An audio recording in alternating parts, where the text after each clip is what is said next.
Infertile alien princess became the human's gift. Now the king is furious about the heir made with a mortal. The war between Earth and the Zealoth Dominion had lasted 14 long years. It was a war no one truly won. Skies burned, planets crumbled, and alliances fractured across the stars. When the final ceasefire was signed, there was only one condition from the Zalithian side. A gift must be given to seal peace. A life for a life. A mortal for a royal. Nobody on Earth fully understood what that meant, until Captain Elias Ward was summoned. Decorated soldier. War survivor. The man who negotiated the ceasefire. And now, tribute. They called it an honor. He knew it was a leash. Bound in ceremonial silver cuffs, Elias was escorted through the crystalline palace halls of Zealoth Prime. Its architecture shimmered like frost frozen in midair, sharp, towering spires reflecting the cyan glow of twin moons.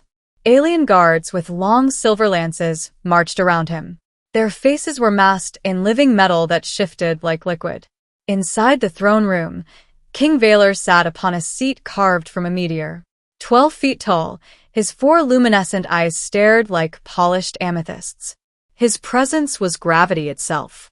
Beside him stood Princess Seraphine.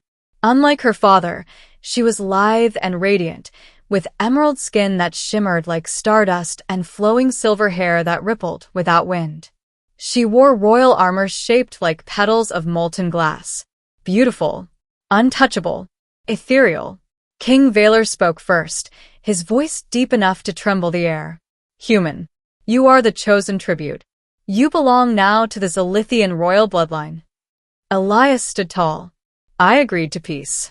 I did not agree to slavery. A low murmur rolled through the hall. Guards stiffened. Seraphine's eyes widened, not in anger, but in surprise. The king's lips curled. Your defiance is amusing. Do not overestimate your worth. Elias clenched his jaw. Then why bring me here? Seraphine stepped forward to answer instead. Because, she said softly, I requested you. Elias turned sharply. Her. She chose him? Seraphine looked at her father. The council insisted a human be bound to our house. I chose Captain Elias Ward. I chose a warrior, not a coward. King Valor studied her with all 4 glowing eyes. Even if he is useless to you? Silence fell. A tense, sharp silence. Elias frowned. Useless? He knew he wasn't as strong as these towering Zalithians, but then he caught Seraphine's gaze. There was shame there. And hurt. She spoke before the king could elaborate. The ceremony will begin at dusk, she said quickly. I will show him to his quarters. Without waiting for approval, she took Elias by the wrist and led him from the throne room. Only once they were alone in a crystalline hallway did she finally exhale. I apologize, she whispered. My father speaks bluntly. Elias raised a brow. Useless? She looked away. He meant to me.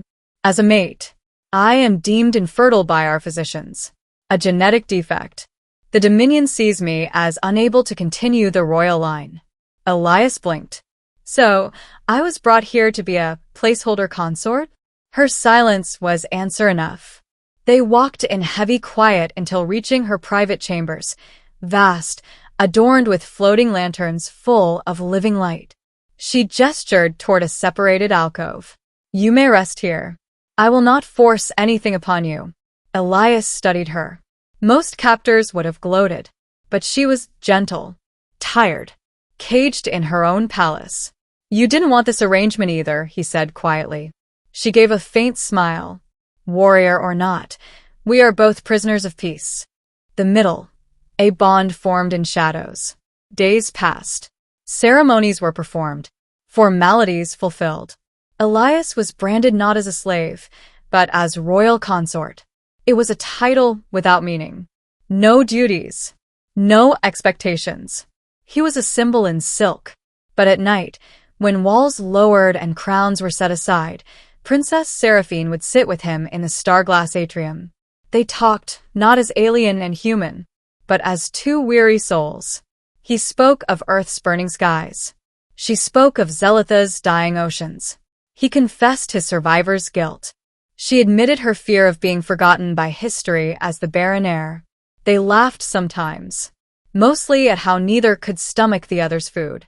And slowly, distance faded. One night, she asked quietly, "Do you fear me?" He shook his head. No. "You're the first person in years who looks at me like I'm still human." Her lips trembled. Something broke in her. Or maybe something healed. Their hands found each other, without thinking. But peace rarely lasts. Not in palaces. Not in politics. And certainly not around kings. The turning point. A forbidden morning. Elias awoke one morning to find Seraphine asleep beside him. Their fingers interlaced. Their foreheads touching. No words had been spoken. No vows exchanged. No rituals performed. But something had changed. She opened her eyes slowly. "Elias," she whispered, voice unsteady. "I had a dream." "What kind?" She swallowed hard. "I dreamt of holding a child." His chest tightened. He couldn't tell if it was joy for her, or sorrow for what she believed impossible. He cupped her cheek. "Maybe dreams don't follow rules." She smiled weakly, resting against him. Hours later, everything shattered.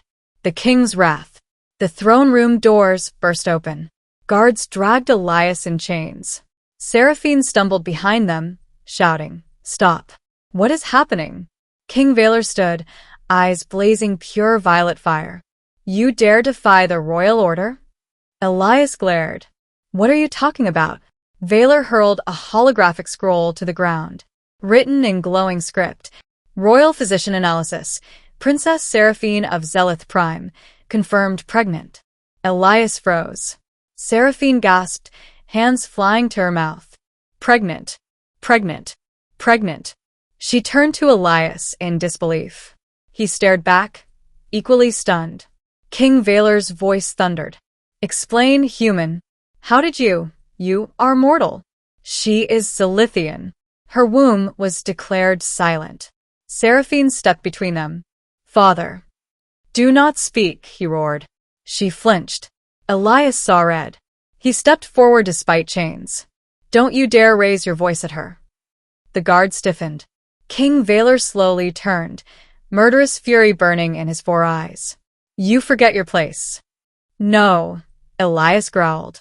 "I'm remembering it. I was brought here as tribute, as a symbol, but I'm not an object, and she's not a pawn." The king took one thunderous step forward. "You polluted royal blood." Elias lifted his chin. "Or I saved it." Silence. Pure, deadly silence. Seraphine stepped beside Elias. "Yes," she said, voice shaking but firm. "This child is a miracle. A sign, not of shame, but of unity." Her eyes gleamed with tears. "For the first time in my life, I feel alive. And you would rather cling to law than love." Something in the king's expression cracked. His glare shifted. Not at Elias, but at the universe that dared defy him. He turned away. Take them both to confinement. Dark cells, brighter hearts. They were thrown into the royal dungeon. Cold. Silent. Encased in stone that hummed with containment energy. Seraphine leaned against Elias. He wrapped his arms around her. "I didn't think it was possible," she whispered. "To carry life. To create." He kissed her forehead. "You already created something long before that." She looked up. "What?" "Hope." She trembled. Not from fear, but from overwhelming joy. Even in chains, she glowed brighter then.